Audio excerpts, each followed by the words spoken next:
Cardinal Víctor Manuel Fernández, prefect of the Dicastery for the Doctrine of the Faith, made a statement that has now become the flashpoint for the biggest crisis in Pope Leo's pontificate. He told the SSPX that the texts of the Second Vatican Council cannot be corrected. Bishop Athanasius Schneider, auxiliary bishop of Astana, Kazakhstan, has now responded, and his answer is devastatingly simple. The statement of Cardinal Fernández is completely wrong. Let's understand why this matters.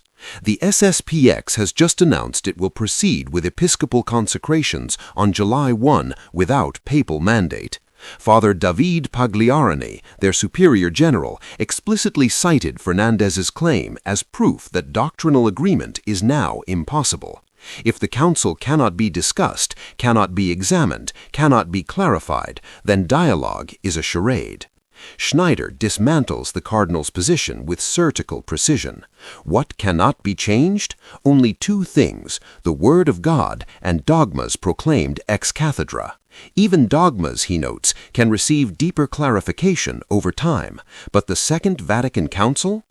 Pope John XXIII himself declared at the opening of the Council on October 11, 1962, that its purpose was not to define new dogmas, but to be predominantly pastoral in character.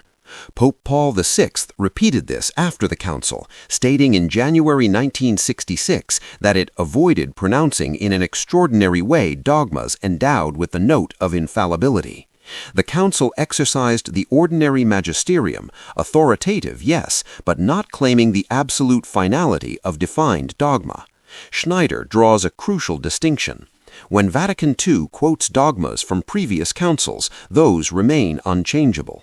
But the pastoral formulations, the mode of explanation, the time-bound language, the catechetical style, these, he argues, can be examined and, where ambiguous, improved or corrected. He offers a striking historical example. The Fourth Lateran Council of 1215 issued provisions requiring Jews in Christian towns to wear distinctive signs, measures Schneider calls a horrible discrimination. Would Cardinal Fernández argue those cannot be corrected? Of course not. Pastoral expressions from ecumenical councils have been revisited before. This is not about rejecting the council. It is about reading it honestly.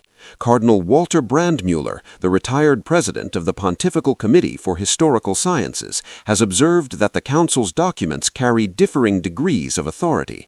A great constitution is not the same as a simple declaration. Documents like Dignitatis Humanae on religious liberty and Nostra Aetate on non-Christian religions, he noted, do not have a binding doctrinal content, so one can dialogue about them. Schneider points specifically to ambiguities in the Council's formulations on religious freedom, ecumenism, and collegiality, areas where the text, in his view, require honest examination. These are precisely the points the SSPX has raised for decades. Now, the tragedy. Schneider proposes a different path. Give the SSPX canonical integration first, then work through the doctrinal questions patiently. The Church has room for such solutions.